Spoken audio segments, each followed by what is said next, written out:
네, 이번 시간은 피부 단자 시험 스킨 프릭 테스트에 대해서 알아볼 텐데요.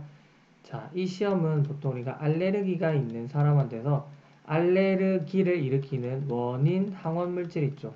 원인 항원 물질을 우리가 알레르겐이라고 하잖아요. 이 알레르겐을 찾기 위한 검사라고 생각을 하시면 됩니다. 자, 그래서 우리가 피부에다가요, 따끔따끔따끔하게 피를 볼 정도로 살짝 찌릅니다. 그래서 우리가 이걸 다른 말로는 피부 따끔 검사라고도 하죠. 자, 그래서 이 상태에서 원인으로 생각되는 여러 가지 물질들을 피부에 놓으면 피부와 반응을 일으킬 것이고, 이 반응이 아무래도 그쵸, 도드라진다. 이 여부를 우리가 양성 기준을 놓고요. 그 기준에 만족을 했을 경우에 아, 양성이구나. 그러면 아무래도 원인 물질도 생각을 할 수 있겠구나. 그쵸, 이런 식으로 생각을 하시면 됩니다. 자, 그런데요, 너무 깊게 찌르시면 안 됩니다. 자, 우리가 피부 반응 시험에도요, 보시면 인트라더마 테스트도 있거든요. 그래서 보통 이 스킨픽 테스트라고 하는 거는 피부 반응 시험 중에서도 표피 정도로 그쵸, 반응을 시키는 검사구나라고 생각을 하시면 되고요. 자, 그리고 여기 이제 우리가 온갖 물질을 두고 싶지만 그쵸, 표준화된 어떤 시약이 없다라고 했을 때는 그냥 음식물 같은 거 있죠. 커피 같은 걸 따끔하게 찌른 다음에 이렇게 이제 피부에 놓을 수도 있습니다. 저도 예전에 이렇게 해본 적이 있고요. 또 보통 우리가 진먼지 진드기 그쵸, 여러 가지를 해보는데요. 저는 그 유럽형이랑 뭐 미국형 그런 진먼지 진드기에 다 반응을 보였던 것 같아요. 그런 식으로 검사를 해볼 수 있습니다. 그러면 여러분이 그쵸, 양성 기준을 한번 이제 그쵸, 판정을 할 수 있어야 되는데요. 우선 절대적인 크기와 그 다음 비율을 그쵸, 보는 방법들이 있습니다. 우선 팽진과 발적에 대해서 여러분이 알고 계셔야 되는데요. 이게 지금 우리가 피부 반응의 형태입니다. 보통 나타나는. 자, 우리가 보통 팽진이라고 하는 건요, 두드러기처럼 생각해 주시면 되고요. 모기 볼린 거 있죠. 그렇게 생각해 주시면 되는데, 피부가 있을 때 국소부정처럼 그죠, 주변에 비해서 도드라지게 그죠, 이렇게 올라온 부분을 우리가 팽진이라고 생각해 주시면 되고, 이 길이를 재시면 됩니다. 자, 이 길이는 3mm 기준이고요. 이거보다 클 때, 그쵸, 이상일 때. 자, 그리고 주변으로는 발적이 나타나는데요. 붉게 나타나는 거 있죠. 그걸 우리가 플레어라고 합니다.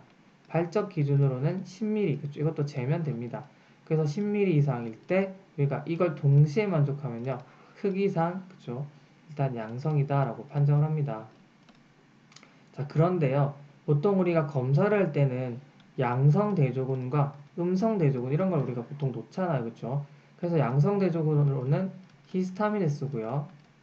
그 다음에 음성 대조군으로는 생리식염수를 씁니다. 그래서 우리가 일단 어떤 피부에, 그쵸, 기준을 놓는 거죠. 생리식염수를 나왔는데, 그쵸, 여기서는 반응이 보이면 안 되거든요. 근데 여기서 반응을 보였다, 이거는 그쵸, 뭔가 이제 검사가 잘 안 됐다라고 하는 걸 의미하고요.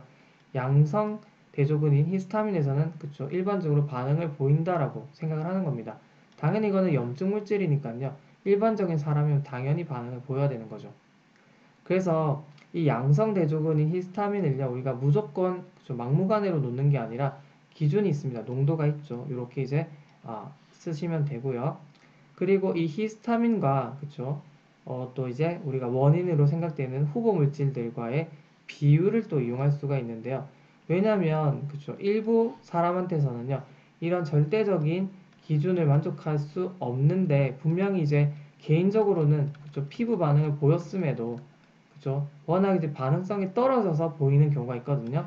그런 사람의 경우에는 분명히 그쵸, 감작이 돼서 민감한 그 알레르기를 일으키는 원인 물질임에도 불구하고 이런 절대값을 만족할 수가 없는 경우에서는요, 이렇게 히스타민을 기준으로 해서 그쵸, 피부 반응성이 떨어진다라고 하면 이 히스타민조차도 그쵸, 정상에 비해서 떨어져 나타날 거고, 자, 원인 물질에서도 그쵸, 떨어져서 나타날 거 아닙니까? 그래서 이걸 통해서요, 보정을 해주는 겁니다. 비율을 통해서요. 무슨 말인지 아시겠죠?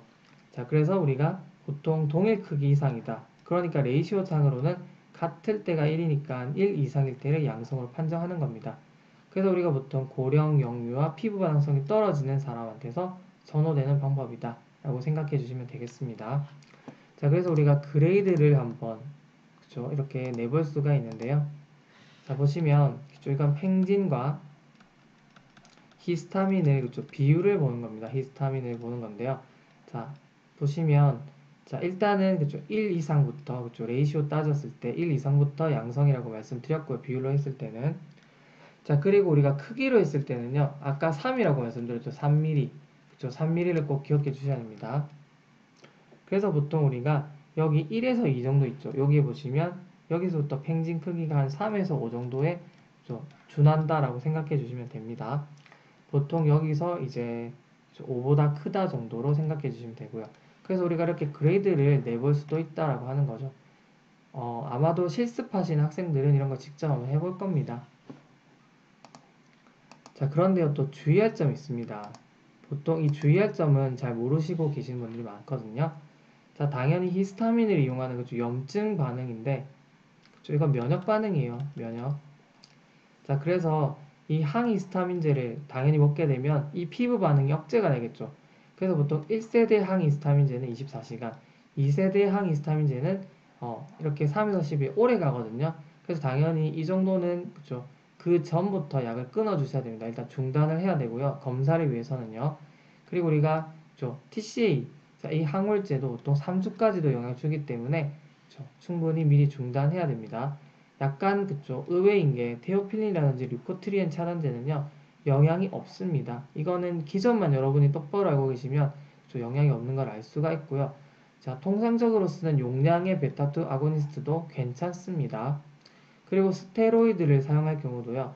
뭔가 이제 이게 면역 억제제니까 그쵸 일단 뭐 당연히 영향을 주긴 하거든요. 그런데 장기간 전신 사용을 할 때는 영향이 있을 수 있지만 보통 이제 검사상에서 그쵸 큰 지장을 줄 정도는 아닙니다. 왜냐하면 그러니까 이 정도로는 그쵸 영향이 있을 수 있는데 보통 단기간으로 쓰거나 흡입용 있죠. 인헤일드 폼 이런 식으로 쓸 때는요 보통 지장이 없으니까 그쵸 그렇게 이제 여러분이 환자분한테 미리 교육을 해줘야지 올바른 검사를 할 수가 있을 겁니다. 네, 이렇게 주의사항까지 한번 알아봤고요. 여러분이 한번 직접 해보시면 잘 이해를 할 수 있을 겁니다. 네, 이렇게 마무리하겠습니다.